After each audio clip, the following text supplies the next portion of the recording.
Alright, so we're going to look at linear first order ODEs. Now, we call them first order, remember, because they just have a little doohickey on them, just one doohickey, not a double doohickey. And we call them linear is because they're going to fix into this kind of like y equals mx plus b thing, except not really. They're going to look like just y, and it could have some kind of function of x in front of it, but it's linear, so like y equals mx plus b is linear, but like y squared is definitely not linear. So it's kind of the same thing. So we can have a y here, but we can't have a y squared. So basically you're ending up with something where you've got like some kind of first order ODE with a y somewhere in it, but no y squareds and no sines and no cosines and no exponentials or anything like that. We just got something really straightforward. And f and g can be whatever they want to be. They can be all kinds of crazy, but the y part has to be just a single derivative on a single y by itself. Okay, so these are first order or ordinary differential equations. And we like these because they're pretty straightforward to solve. And we basically do that by separation. So say, for example, well, hold on, let me tell you what this is called officially. This is called separation of variables. Separation of variables. Sorry about the clicky. I've tried finding stupid mics and I still can't get rid of the clicky part, but that's what you get for free videos. Okay, so anyway, I have y prime is equal to 2, or say plus 2xy is equal to 0. Okay, so see, that's exactly kind of what we're looking at. This is a linear ordinary differential equation because you've got a y prime, you've got a y by itself, and you've got some functions, but they don't have y's in them, so it doesn't really matter. So basically the idea is you want to get the x's on one side, the y's on the other, and kind of integrate. So x's one side, so x's and y's on their own side. I can't spell. Spelling is hard. Cursive is hard. And integrate. Like that. Okay? X's and y's on their own side and integrate. So basically what that means is I'm going to write this as dy dx equals negative 2xy. And I want the x's on the right and the y's on the left. So I'm going to divide both sides by y. And I'm going to multiply both sides by dx. Now that's a little snarky and a little weird and not like what the mathematician in me wants to think is okay, but it works. And we're just trying to get the right answer right now. We'll worry about the theory when we get to grad school. Right now we just want the grade, right? So I've got 1 over y dy equals negative 2x dx. Beautiful? Love it. Okay. So now that I have things kind of isolated, now I can come forward here and integrate both sides. So if I integrate both sides, on the left I get the natural log of y, and on the right I get negative x squared plus c. Now theoretically I could have got a plus c on the other side as well as on the right side, but a plus c and a plus c can combine to make a plus another c. So like if I had blah blah blah plus c1 equals blah blah blah plus c2, I could just rewrite that as blah blah blah equals blah blah blah plus c3, where c3 is equal to c2 minus c1. But rather than mess with all that, I'll just combine them all into just one thing like this automatically from now on. Alright? Now if I want to rewrite this, remember how to do the exponentials, which is that y is equal to e to the negative x squared plus c.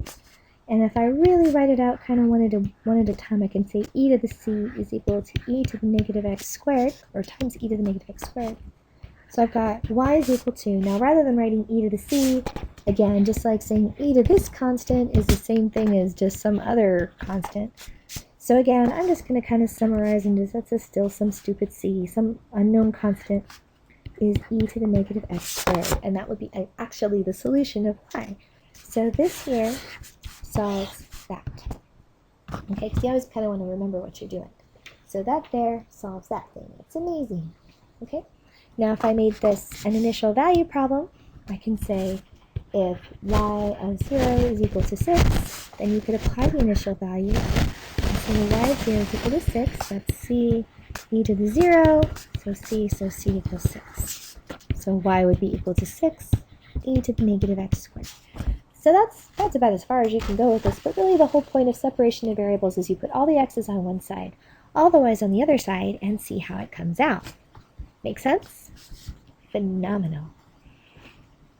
Alright, so let's do another one.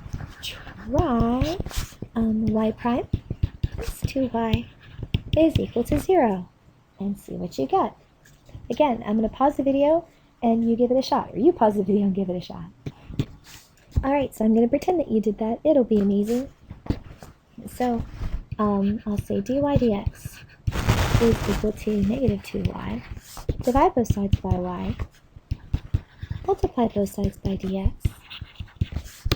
And I've got that 1 over y dy is equal to negative 2 dx. Integrate both sides. Natural log of y. Natural log of y is equal to negative 2x plus c e to the negative 2x plus c is equal to y, or y is equal to c times a different c, but still c nonetheless, and you got something like this.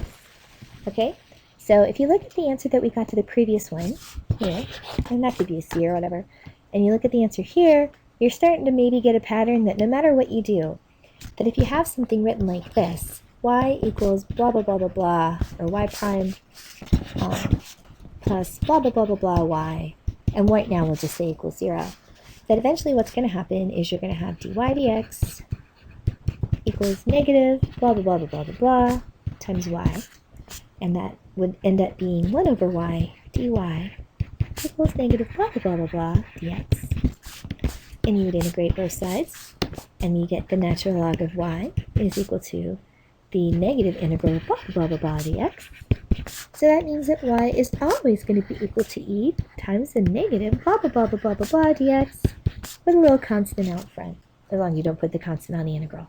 So basically this is kind of the standard form, except for instead of saying blah blah blah blah, we do it all fancy, and we say that y plus f of x y equal to 0 has a solution of y equals constant times e to the negative integral f of x dx. And that's kind of how that goes. Okay, so let's do one more and try doing it both ways and make sure that you get the same answer, okay? Right. So, kind of last example for the moment. So say we've got y plus the cosine of x, y equals 0. And the reason I'm trying to tell you to solve it both ways is because, honestly, by the time I get to the test, I've learned so many different methods that I can't necessarily remember all the shortcuts.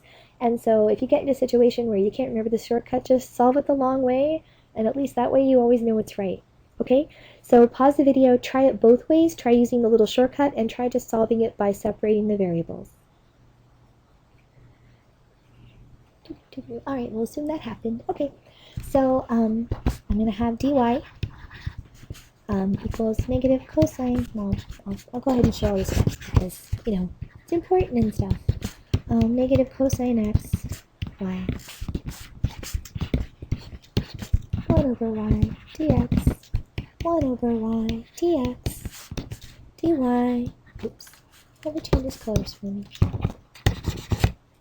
So I've got 1 over y dy equals negative cosine x dx.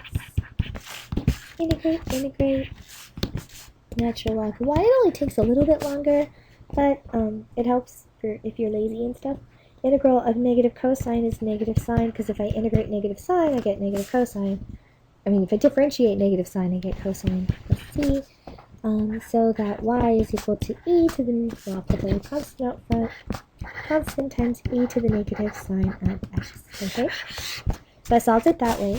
Now let's solve it our fancy math way, because, you know, doing calculus is in no way fancy math. I'll do it my fancy math way, where I say, okay, well, clearly here, f of x is equal to cosine. So my solution is y is equal to constant e to the negative integral cosine x dx, because that's what the formula told me to do, and I derived the formula, so I believe the formula. I don't believe formulas I don't derive. E to the negative sine x, and that's it. Same answer. Got it 2 different ways. Isn't that amazing?